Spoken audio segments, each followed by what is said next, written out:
Излезот од темните векови во почетокот на 9 век ја вовлекло Македонија во нов период на динамични настани и процеси. Тоа е време кога се појавуваат исклучителни личности со потекло од Македонија, кои ставиле траен жиг во културата и цивилизацијската матрица на Европа.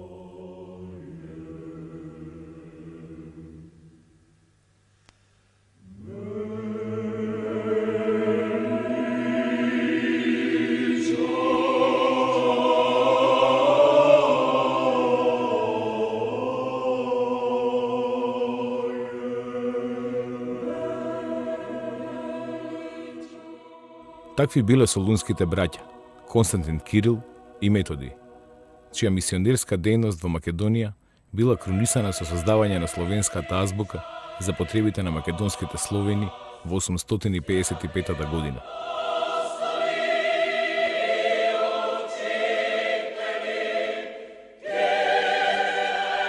Дејноста во Македонија представувала вовед во нивната идна мисионерска, просветителска и духовна дејност, која ќе има далекусежно влијание за Балканот и за Европа.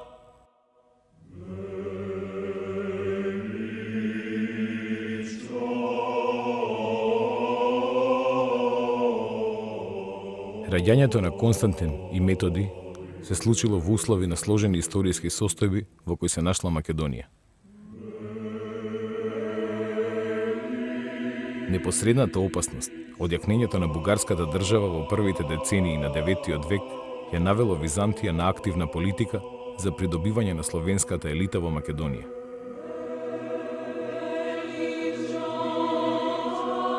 Тоа било политика која Византија ја практикувала уште од 7 век, со променлив успех и без траен ефект. Воведувањето на христијанството представувало клучен сегмент од таа политичко-идеолошка стратегија. Процесот попримил организирана форма во средината на 9 век. Тоа е периодот во времето на византискиот император Михаил III, кога Византија дефинитивно ја наметнала својата власт во пошироката околина на Солун. За тоа влијаело и формирањето на темата Солун во 30-тите години од 9 век, со што Византија ја утврдила својата воено-политичка надмоќ во овој стратегиски дел од Македонија. Со ширењето на христијанството, како основа на византиската идеологија, императорската елита во Константинопол настојувала да ја обезбеди контролата врз македонските склавинии, а преку тоа да ја направи одржлива својата власт во Македонија. Тоа било неопходно и поради нестабилните византиски позиции во регионот на реките Стримон и Места, откаде што доаѓала и непосредната опасност од бугарската држава. Во служба на византискиот двор, како негови мисионери, ширејќи го христијанството, Константин и Методи со својата активна дејност одиграле клучна улога во иницирањето на процесот за културна мобилизација најпрвин во Македонија, а потоа и во поширокиот простор на Централна и Источна Европа.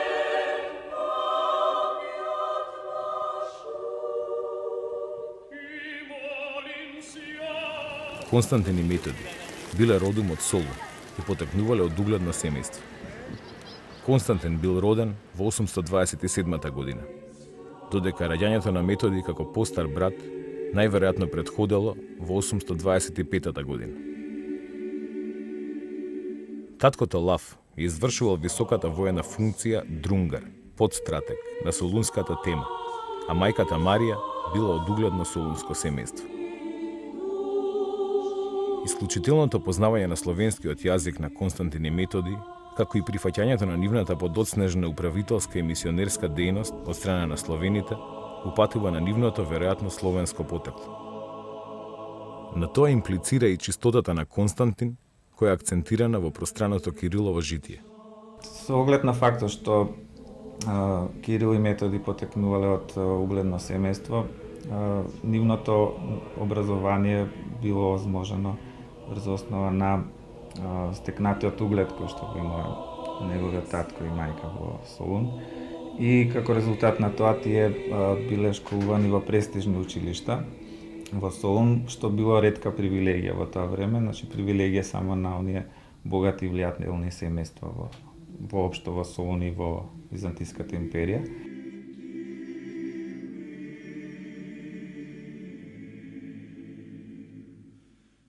Методи, со пројавените исклучителни воени способности и телесен стас, рано бил забележан од византискиот двор.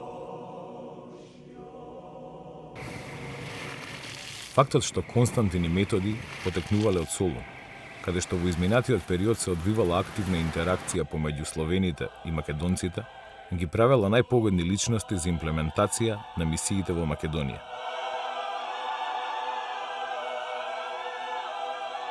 Византискиот двор не чекал многу.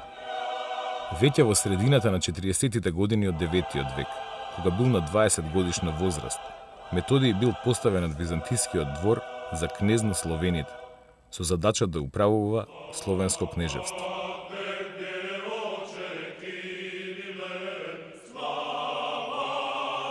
Кнежевството кое го управувал Методиј ја опфаќало територијата на североисточна Македонија, а било концентрирано во струмичко-брегалничките краишта. Политичката и воена мисија на Методиј била да се зајакнат византиските одбранбени позиции по должината на реката Стримон и Брегалница. Тој делувал во насока на мобилизација на македонските словени и нивното приклучување кон Византија, во реализација на воено-стратегиската програма за заштита на Македонија од потенцијалните офанзивни напади на бугарската држава. Методиј се соочил со разни потешкоти при 10-годишното управување со кнежеството. Тоа особено се однесувало на дисциплината и мотивацијата на мобилизираната војска. Раководен од ваквите потреби, Методиј пристапил кон преведување и составување на кодекс, познат како Закон за судење на луѓето, заснован на христијанските принципи и црковни норми. Законот бил напишан на словенски јазик, со грчки букви. Представува адаптација на византиската еклога и се вбројува меѓу првите дела на словенската литература. Комплексната дејност на Методиј изискувала и умешност во ширењето на византиската политичка идеологија, заснована на христијанството како символ на императорската власт.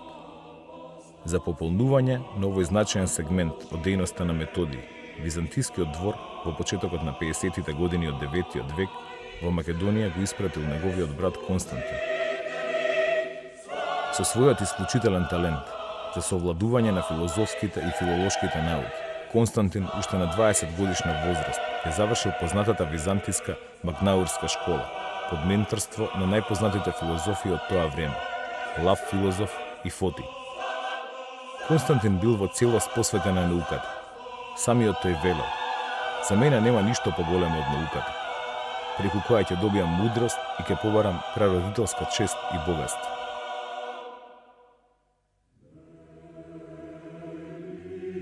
Високата наобразба и гениалните способности на Константин несомнено го правеле најпогодна личност за извршување на мисионерската дејност во словенското кнежевство во Македонија, во функција на надополнување на управата на неговиот брат.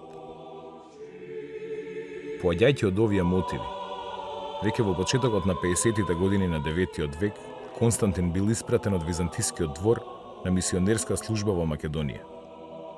Константин својата мисионерска дејност во почетокот на 50-тите години на 9 век ја фокусирал на реката Брегалница и согласно изворните податоци се укажува дека неговата мисионерска дејност за релативно кратко време, за неколку години, резултирала со создавање на првата словенска азбука на територијата на Македонија во 855 година. Азбуката станала позната како глаголица, а била наменета за потребите на македонските словени покрај реката Брегалница.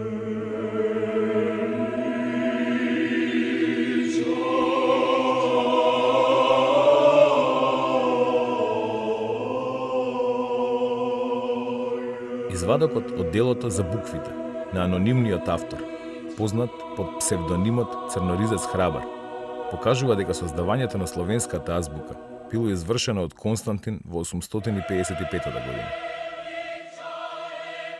Ваквиот настан е регистриран и од подоцнежниот текст така наречен Солунска легенда, во кој се известува дека Константин Филозоф како мисионер действувал во градот Равен на реката Брегалница, каде создал 35 букви. Создавањето на азбуката било проследено со процесот на христијанизацијата кој ревносно го спроведувал Константин во Македонија. За време на брегалничката мисија, Константин во христијанската вера вовел мноштво словени, што со нагласеност се истакнува во краткото житие на Кирил. Потоа Константин отиде на Брегалница и откако најде од словенскиот народ неколку непокрстени и откако ги покрсти, ги приведе во православната вера. Им напиша книги на словенски јазик. Тие што ги преврати во христијанска вера беа 54.000. Локалитетите кај црквата Свети Никола и кружната црква на Клетовник, кај селото Крупиште во Брегалничката област, кои содржат голем број глаголски букви, археолошки ја аргументираат мисијата на Константин во Брегалничкиот регион. Таа резултирала со креирање на првиот словенски литературен јазик на почвата на Македонија. Потврда дека словенската азбука била наменета за мисиите меѓу македонските словени е неспорниот факт дека била креирана врз основа на македонскиот говор од Солун и неговата околина. Мисиите на браќата Константин и Методий не биле доволни да го спречат пробивот на бугарите во Источна Македонија. Непосредната бугарска опасност била причината Константин и Методий да ја прекинат својата дејност и да ја напуштат Македонија кон крајот на 855 година. Со дејноста во Македонија, Константин и Методий создале основа за културна мобилизација на македонските словени, внесувајќи нов суштински елемент во идентитетскиот процес. Прифаќањето на создадената словенска азбука, заснована на македонскиот говор од Солун и околината, представува индикатор дека повеќе вековниот процес на етничка и културна интеракција помеѓу домородните македонци и македонските словени бил проследен со доминација на словенскиот јазик, восприемање на христијанството и македонскиот именител како заеднички елемент на идентитетот. Сето тоа имало клучно влијание за одржување на идентитетската посебност на македонците, од аспект на бугарските походи во Македонија, кои следеле од средината на 9 век. До 865-66 година, во опсегот на бугарските освојувања најверојатно се нашли Источна, Централна и Југозападна Македонија, како и дел од Јужна Албанија. Територијата на Јужна и Југоисточна Македонија со Солун останале под власт на Византија.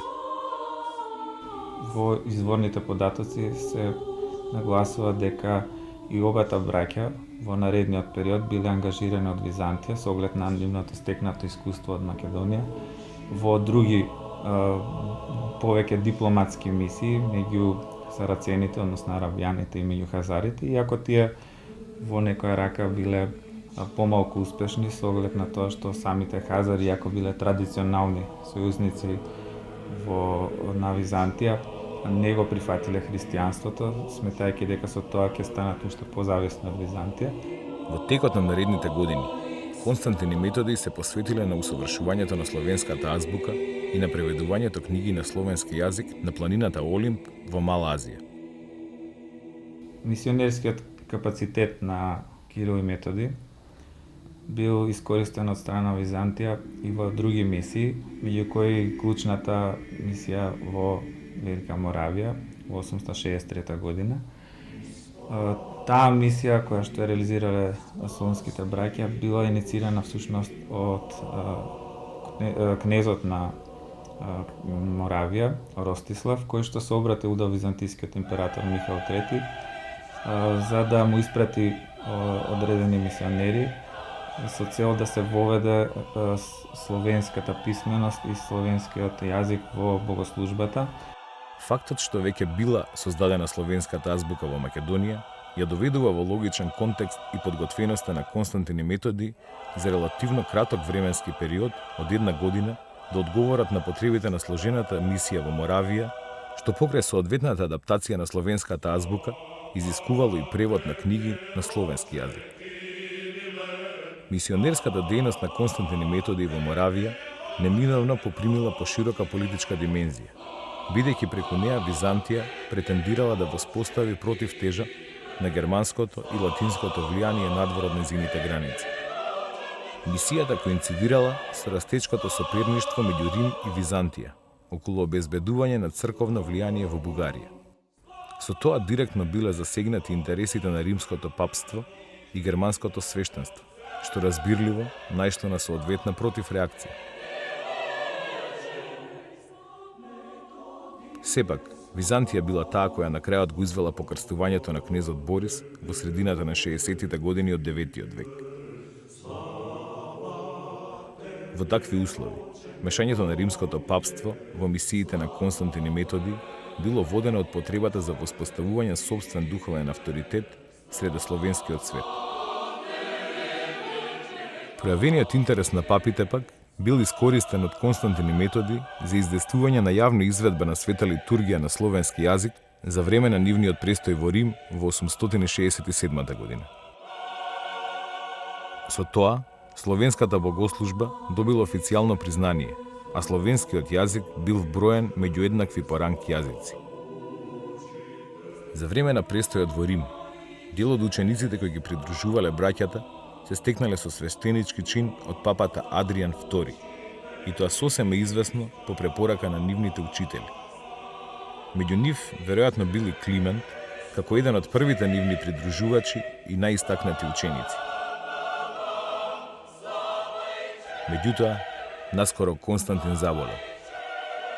Од пространото житие на Кирил. Го спопаднаа многу маки и тој се разбола. И боледувајќи така долго време, веднаш виде Божјо видение и почна да пее. Од оние кои ми кажаа да одам во домот Господов, се развесели мојот дух и ми се израдува срцето. Наредниот ден, тој го прими светиот монашки израз и откако прими светлина преку светлина, се именува со името Кирил. И во тој чин помина 50 дена. Кога дојде времето да прими покој и да се пресели во вечните живеалишта, тој ги воздигна рацете кон Бога и со солзи изведе молитва.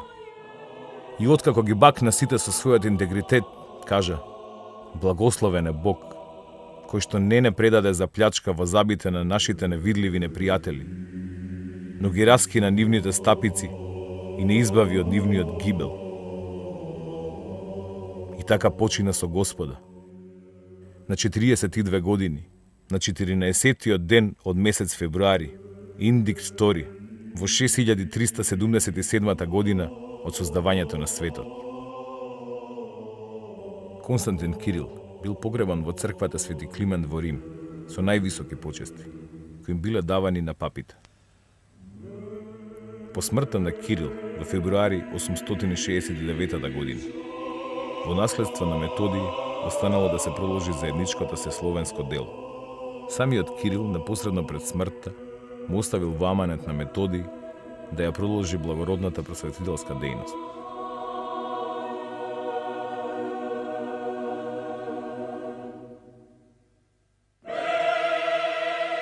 Во почетокот на 70-тите години на 9-тиот век, Методий бил именуван за папски легат и архиепископ на Панонија.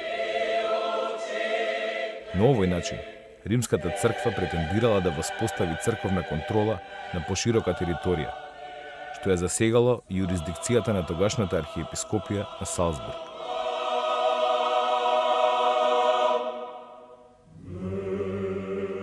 Во папските писма до кнезовите Ростислав, Светопол и Коцел, пренесени од Методиевото житие, се истакнува: ние решивме да го испратиме во вашите земји Методий, нашиот син, да ве подучува тоа што вие ќе посакате и да ви ги појаснува на вашиот јазик книгите на целиот црковен ред во целост, заедно со светата миса, односно литургија, и со крштевањето. Нека тоа биде благословено од Бога, од нас и од целата Вселенска и апостолска црква, за да свикнете добро со Божите заповеди. Нашиот брат Методий е свет и правоверен и врши апостолско дело, Во негови раце се дадени од Бога и од апостолскиот престол сите словенски земји. И кој го проколне, да биде проколнат, а кој го благослови, да биде благословен.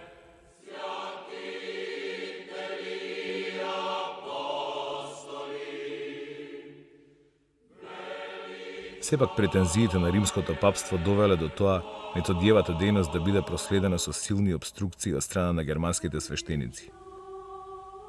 Преземањето на иницијативата од страна на папството и свртувањето едноставно на мисијата на Кирил и Методи во нивна полза нормално резултирало со протиреакција овој пат од Византија, која што успеала да издействува на црковниот собор во Константинопол во 870 година Бугарија да добие ранг на архиепископија, која што била под директно покровителство всушност на Константинополската патријаршија и со тоа биле осуетени обидите на римската црква да обезбеди директно влијание во црковните работи во Бугарија со нивното инволвирање во штекнувањето на статусот на бугарската црква.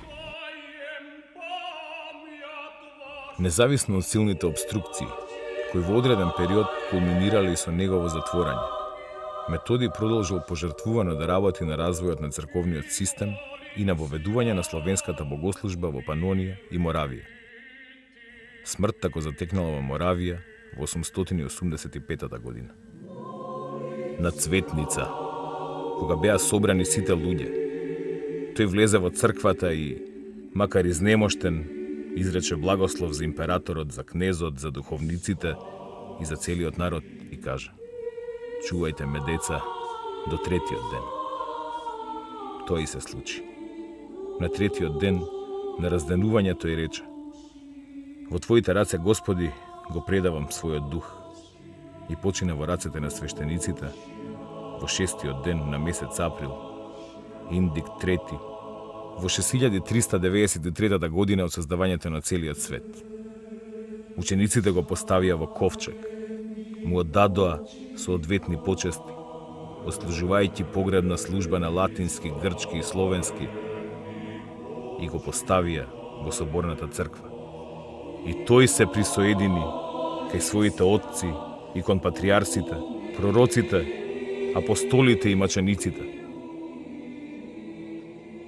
Во неговото житие се нагласува високите почести кои што му ги дале неговите ученици и следбеници по неговата смрт. За местото каде што е погребан нема изворни податоци, освен тоа дека е погребан во Моравија и останува археолошките наоди да го лоцираат неговото вечно живеалиште. Размерот на Кирило-методиевската мисија, која резултирала со поширока афирмација на словенскиот јазик во Европа, не се совпаѓал со првично утврдените политичко-дипломатски цели на Византија.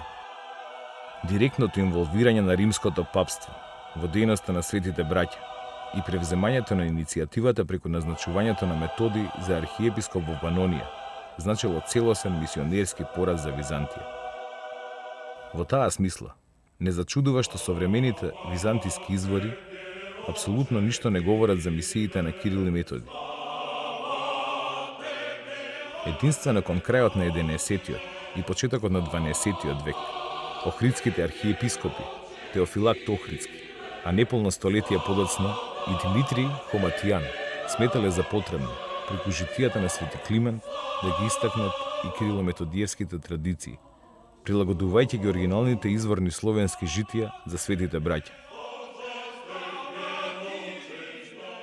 Охридските архиепископи, почнувајќи од крајот на 11-тиот век, преку поврзувањето на Свети Климент со Свети Кирил и Методи, како своевидни византиски мисионерски експоненти, настојувале да конституираат представа за доминацијата на византиската идеологија.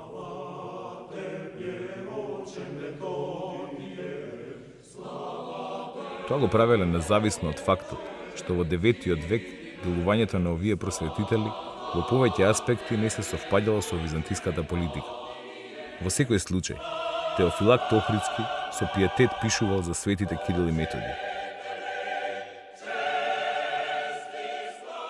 Вие сакате да дознаете кои се тие отци?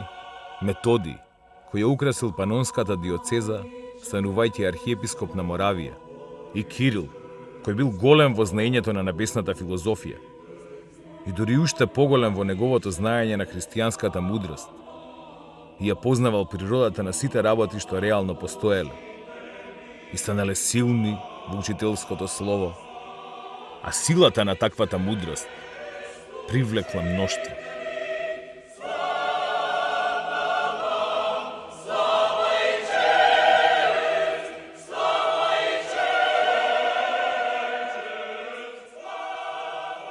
Мисиите на Кирил и Методи создале основа за креирање на посебна политичка култура на словенската елита, што не било византиска намера. Тоа непосредно дошло до израз во Македонија, каде што Кирило-методиевското наследство се инкорпорирало во дејноста на нивните врвни ученици Климент и Наум, кои во текот на последните децении од 9-тиот и првите 2 децении од 10-тиот век развиле опсежна духовна и културно-просветителска дејност во родната македонска земја.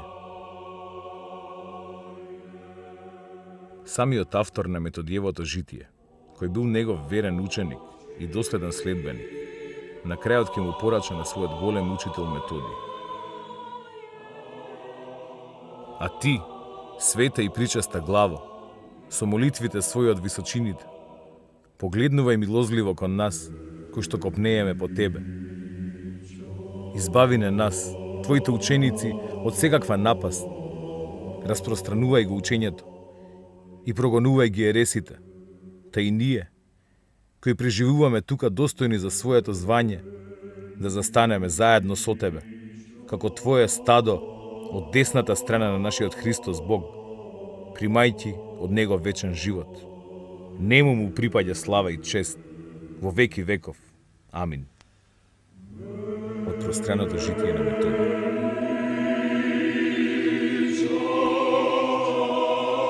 Учениците на свети Кирил и Методий, првенствено Климент Охридски и Наум Охридски, доследно ќе го продолжат и развиваат Кирило-методиевското просветителско и духовно дело во Македонија, со својата опсежна просветителска и црковна дејност, која кулминирала со создавањето на Охридската книжевна школа. Климент ќе внесе нова, квалитативна димензија во процесот на заокружувањето на заедничкото идентитетско поврзување на македонските Словени и домородните македонци. Овој процес ќе се здобие со тенденции за независна политичка, религиска и културна репрезентација во рамките на Македонија, која како обединувачки, етнички и географски именител ќе биде заокружена со формирањето на средновековната држава во средината на 10-тиот век.